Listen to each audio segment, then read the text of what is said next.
Hello everybody, this is Claudia here.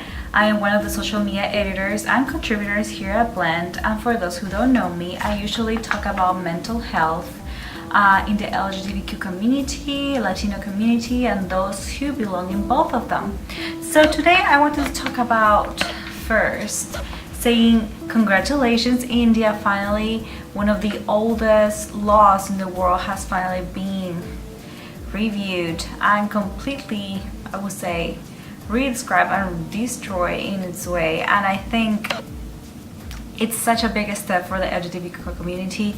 For those who don't know, gay sex has been finally decriminalized in India, and it's such a good note to start in this video.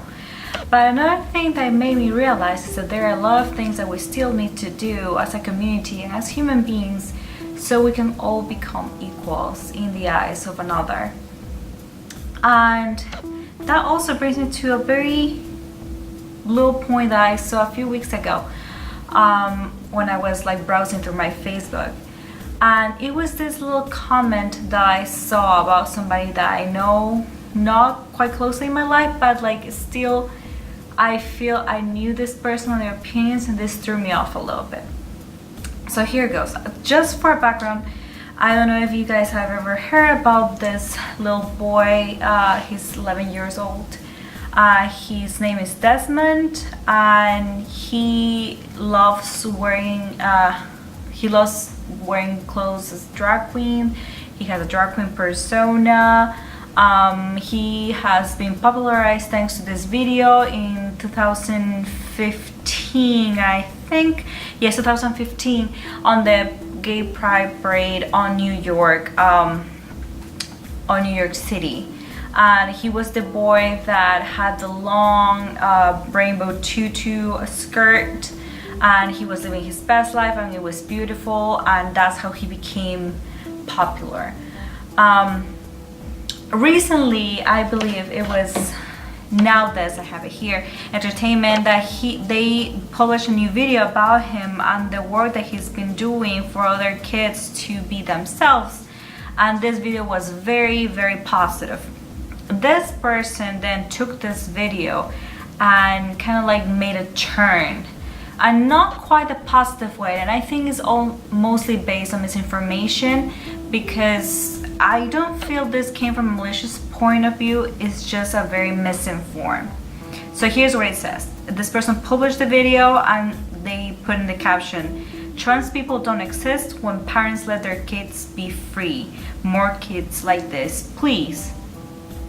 Have you ever had somebody give you compliment / insult? This felt like a little bit like that. But again, I still feel it wasn't come from a malicious point of view. It's just somebody with an opinion that didn't realize maybe just not where their voice would be heard and how it would be taken. And then also maybe they just don't understand quite well what trans means or what drag means, and that it just does not fall in the same category, or it just doesn't mean that if somebody dressed trans is trans will be a drag queen too. It could happen, but there is no complete correlation one towards another. And to follow up this caption, another person commented on it saying, "But nothing wrong with trans, right?" And this person responded, "I don't know, to be honest." This is in Spanish, by the way. If I try to fill it a little bit, it's because I'm translating on the spot. It says, "I believe that it should be reconsidered if a child feels accepted being drag or wearing drag, like in the video. It's probable that they never developed the desire to change their sex. I feel that this has more to do with acceptance, not just of the individual, not just of the individual, of how they feel externally, or their need on physical and psychologically to belong to another sex." A little confusing there, that response, but I think that at the end of it they would say that if the person feels comfortable in drag when they were a child and they were allowed to wear drag, they would not feel that they need to change their sex or gender to fit in or something like that. Again, what disturbs me a little bit is this person is also part of the Latino community.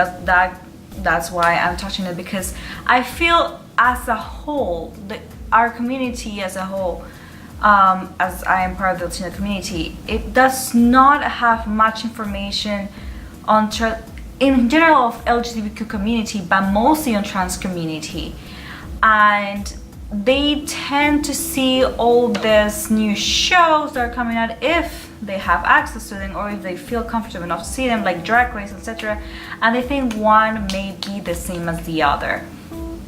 And that is something that I would like to touch in the way that I feel that there should be more conversation about the T in LGBTQ in the Latino community, because for those who are already part of it, I feel there's not enough exposure, and ergo I feel that there is such a big impact in those who are going through this journey, and it could come down to such a difficult position to be in, to not be regarded as a person but just a artistic expression, because that's what drag is. It's an artistic expression, it's beautiful, but it's at the end of the day a performance, a persona. Trans is a much different category, is much deeper. It has to be more with psychological means, with physical means. It has such a different layers. It's not a decision, it's much deeper than that. So that's why it bothered me so much. The word desire, the word that they desire to be something, it's it's not just the feeling of desiring to wear pink hair today and tomorrow wearing blue. It's just something much deeper. And I would like you guys also to let me know down in the comments what you think about this. What is your perception in trans community? What is your perception on how other people regard trans? Have you ever thought that drag and trans was the same thing? Let me know down in the comments, and don't forget to subscribe in all of our other social media accounts here at Blend. They will appear somewhere on the screen. And don't forget to follow me on Instagram, Prince0904, if you want to know about me and just follow me through my day-to-day life, and maybe I'll post more about this in my own personal account. It was nice to see all of you, and I hope that you like and subscribe to our channel. See you next week. Bye.